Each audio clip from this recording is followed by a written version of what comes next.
Joining me now from Project Veritas, the man behind these videos, investigative journalist James O'Keefe. James, thanks for being here. I know you're having a busy day.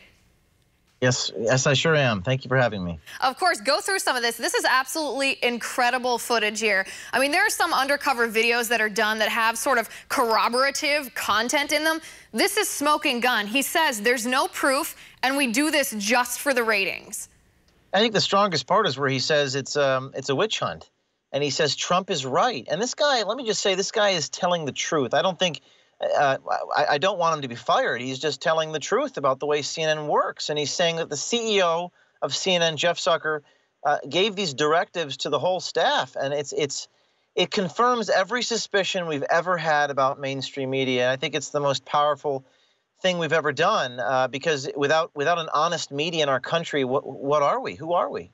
Right. It's incredible, though, that it is coming from the top. I mean, I understand ratings. Anyone who works in cable news understands ratings. You have to be interesting or people don't want to watch you. That's part of it. But it doesn't mean making things up. It means packaging the information you want to communicate in an interesting manner. What he's doing is, even though we have no proof of collusion, no proof of corruption, no proof of obstruction, they're playing these stories anyway. I mean, the ethics of that, the ethical lapse is appalling. Yeah, and he talks about that in the tape. You know, he says it's a, quote, adorable, unquote, for people to think that journalism is about actually exposing information. None of this would shock me or you or even probably your audience, but to see a CNN producer so honest, almost naked in his honesty about the way the news works and how corrupt and empty journalism is. This video it's a wake-up call. I think it may be, to borrow a pun, tipping point, turning point in the media and how it works. It's confirming every suspicion. It's kind of miraculous this happened. I didn't expect that the 3 CNN producers would resign yesterday. We got this tape on Friday of last week after a few months of building a relationship with this guy. So I have another one coming tomorrow, another video on CNN, and CNN has responded, by the way. They've said that they support diversity of opinion at the network, a ridiculous statement. But right, they said they supported diversity of opinion, which I'm not sure that that's true to anyone who's looking at their content objectively. They also, their defense is that this particular producer, they say, has not been involved in any Russia-related stories, that he's worked on other content. So they're basically trying to discredit his opinion. Even though they value the diversity of opinion, they're trying to discredit his legitimacy. What do you say in response to that? How do you respond to that? I say that he was in meetings and he was involved with the CEO, Jeff Zucker.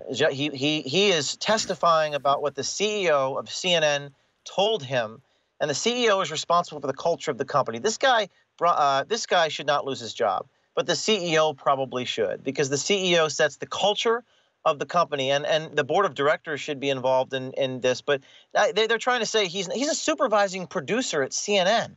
He's in their CNN headquarters. He took our undercover reporter inside CNN's building to tell us all these secrets. Right, and just the fact that he said, too, that he testified, and he said after President Trump pulled the United States out of the Paris Climate Accords, they covered that story for a day and a half, and then from the very top, from the CEO himself, Jeff Zucker, they got the direction, they got the thumbs up, good coverage of the climate accords, now go back to Russia. That's not how news should be dictated at all whatsoever. I mean, you couldn't be clearer in pointing the finger at Jeff Zucker.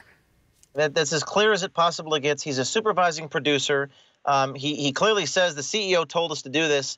It's amazing, the reaction, and I believe that this will be the tipping point. I believe this will change people's perceptions of the media. That is the goal of Project Veritas, is to show the motivations. It's about money. He says it's all about money. And listen, Pete, I get it's about ratings. You know, cable news is about ratings, but you can't lie just to make money. That's where you draw the line. And what I say in my piece is, Jeff Zucker, are you a newsman or are you a businessman? And they're a businessman. They don't care about truth. They don't care about educating people. It's really disgusting. I'm glad people can see it for themselves. Right. Well, you can be both. You can be a news person and a business person at the same time. You don't have to sacrifice. You don't have to sacrifice ethics just to make money, but you don't have to sacrifice money just to push a bad story either. There's a combination, and it makes you a bad newsman if you're not a good business person as well. Let me ask you. This is part one. You said you have more coming. Can you give us a tease? What's coming tomorrow? Well, the one we have tomorrow is very along these lines, but it's definitely someone that everyone knows, a name that everyone. This guy, no one knows this guy. He's a producer. He's a senior producer, but you've never heard of him. Tomorrow, this guy, he's on television. You'll know him immediately. So, and then there's part 3 and there's part 4, and we've got multiple media companies. We're going to be doing this all summer and fall. It's called American Pravda. We've spent, Liz, the last 7 months inside. This is what we were doing while we've been quiet. We've been inside of these media companies, our team of undercover journalists, and we'll just keep launching them week after week after week after week. Right, so anybody who's in journalism who lies, be afraid, be very, very afraid, because you don't know who you might have talked to, and you don't know when your face might show up on an undercover video betraying that you are indeed fake news. James.